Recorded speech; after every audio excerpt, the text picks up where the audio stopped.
Avrebbe compiuto 31 anni tra una settimana, il prossimo 18 settembre. Non ce l'ha fatta Alessandro Furis.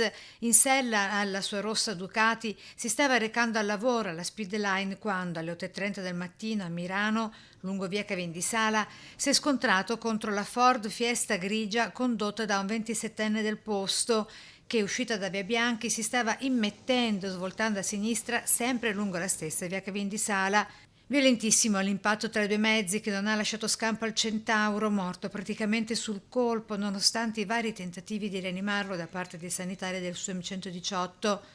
Chiusa al traffico per diverse ore nei due sensi di marcia la via del sinistro per permettere i rilievi del caso. Ora al vaglio degli inquirenti e la polizia locale dell'Unione dei Comuni del Milanese la dinamica del tragico incidente che sarebbe stato causato, secondo una prima ricostruzione, dall'alta velocità da una parte e da una mancata precedenza dall'altra. Il cordoglio del primo cittadino di Milano. Il tema di una velocità elevata che comunque non rispettava il limite è del tutto evidente. Da Questo parte di chi?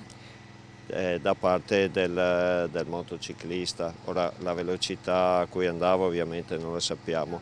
Questa però è un'arteria che ha un limite di velocità di 30 km orari.